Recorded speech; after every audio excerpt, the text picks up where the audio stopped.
नमस्कार, आकाश न्यूजमध्ये आपल्या सर्वांचे स्वागत आहे। लाखांदूरमध्ये मोठी कारवाई, 2.5 लाखाची बोगस धान बियाणे जप्त, विनापरवाना विक्री प्रकरणी गुन्हा दाखल।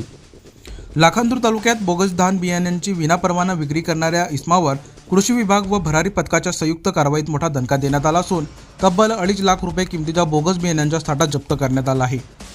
गोपनीय माहितीच्या आधारे दिनांक 5 जानेवारी 2026 रोजी पिंपळगाव कोळी येथे छापा टाकण्यात आला।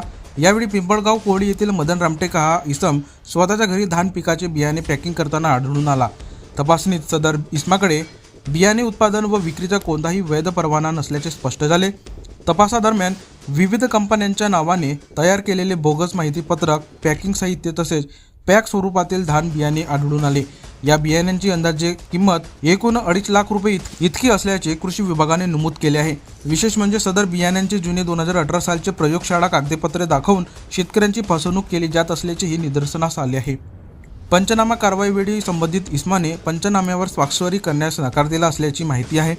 जप्त केलेला सर्व मुद्देमाल खाजगी वाहनांद्वारे पोलीस स्टेशन लाखांदूर येथे जमा करण्यात आला असून नमुने तपासणीसाठी प्रयोगशाळेत पाठवण्यात आले आहेत। सदर इस्माविरोधात विविध कलमान्वये गुन्हा दाखल करण्यात आला आहे।